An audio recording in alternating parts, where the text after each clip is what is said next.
Hi everyone! In this video, I'm going to be giving you my tips and advice for the NSLI essays for the 2023 application. Now, I already have a video talking about my general tips and advice for all of the NSLI essays, and in that video, I talk about the host family letter and essay number 3, which is basically why you want to participate in NSLI. And the reason I kept it in that video is because those prompts don't change from year to year, but essay 1 and essay 2 does. So that's what I'll be covering in this video because it's specific to the 2023 application.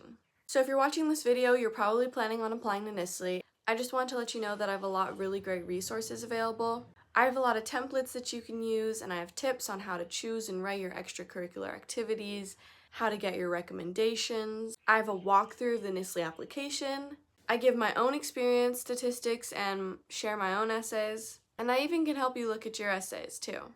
Some of it might not be out yet, but check the link in the description and I'll have all of it there. Alright, now essay number 1 has 2 prompts. This is for the 2023 application, and the prompts change every year. So the first prompt this year is, describe a time in the past 3 years when you thought a task or project was going to be easy, but it was very difficult. What did you do? Explain.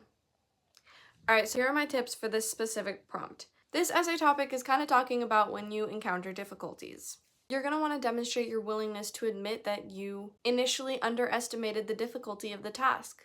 Alright, my next tip is to use a narrative structure.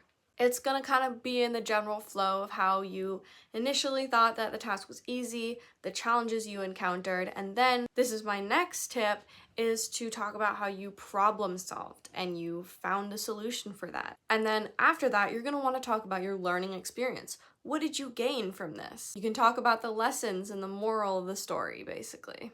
And one thing to note is to avoid self-pity. You don't want to just be like, oh, the task turned out to be like that, it wasn't my fault, everything went bad for me, Focus on your proactive responses and what you learned and how you grew from that.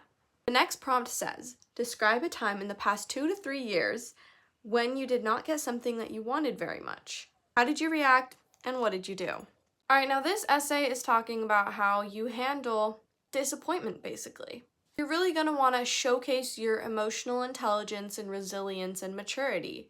Again, using this narrative structure, you can start with some very brief background and then your initial reaction for when you found out that you can't have this thing that you wanted very much. Try not to spend a lot of time talking about how sad you were, how upset you were. You're going to want to quickly transition to what your response was, because that's really what they want to know. You're going to want to talk about the positive actions that you took in order to respond to this disappointment. Did you seek other opportunities? Did you try to adjust your goals? Or did you try to channel your energy into something else? Talk about your proactiveness. And then again, you're going to want to come back to how you grew and how you learned from this experience. Alright, now this essay is a great way to show that small setbacks won't affect your long-term goals. You can talk about how, despite this happening, you still had these goals, or you even use that as motivation for bigger, better goals.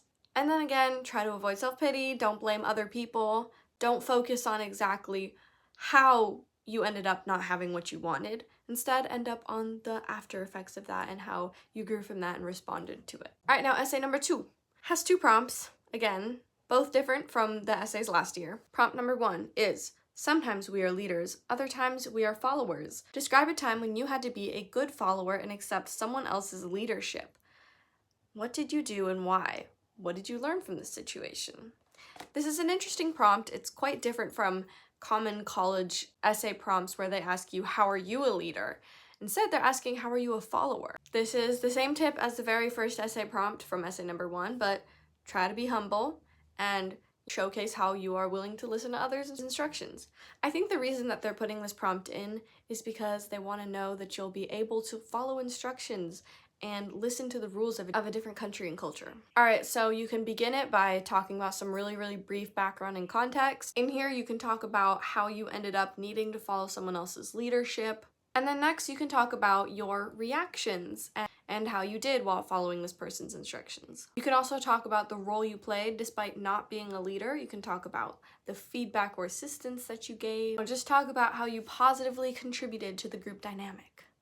Now, this is an important tip. You're going to want to talk about what you learned from your leader or from others NSLI is all about a learning experience, and they're going to want to know that you can take other people's leadership and turn it into a learning experience. In this essay, you can also talk a lot about teamwork and collaboration. If you were following someone who was guiding a bunch of people, you could talk about how you worked with these other people to follow this guidance, or how you even worked with the leader to get the goal done. Now, my last tip is to avoid downplaying your own role that you played in this, because although you are following someone else's leadership, you're still important, and you want to emphasize that. All right, now we're going to move on to Essay 2, Prompt 2. The prompt says, describe a time in the past 2 years when you had to work with someone that you didn't get along with. What did you do? What did you learn from the experience? Give examples.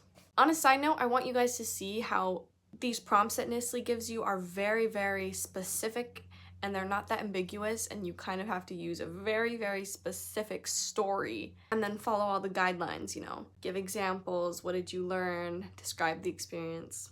All right, my first tip is to emphasize your conflict resolution skills. This is the perfect chance to talk about interpersonal relationship issues and what you did to solve it. But in order to tell this essay, you have to start with some background and context. Very brief, they don't care that much. As long as it's just enough for the reader to understand the story, that's good enough. So you're gonna wanna describe the conflict, and then you're gonna go right into what you did to solve that and the proactive steps you took to find a solution. Then you're gonna wanna talk about the positive outcomes that came out of this. Maybe you used this problem to get even closer to the person, or maybe you took it as a lesson yourself to cut negative or toxic people out of your life, or you learned how to problem solve. You're also going to want to self-reflect, what could I have done to avoid this conflict, and how did I grow from this? Again, avoid blaming that other person.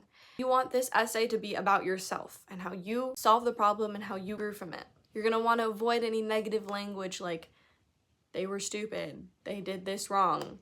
It doesn't matter. It's about you. That's all the tips that I have. If you have any questions, feel free to leave it in the comments. And thank you so much for watching.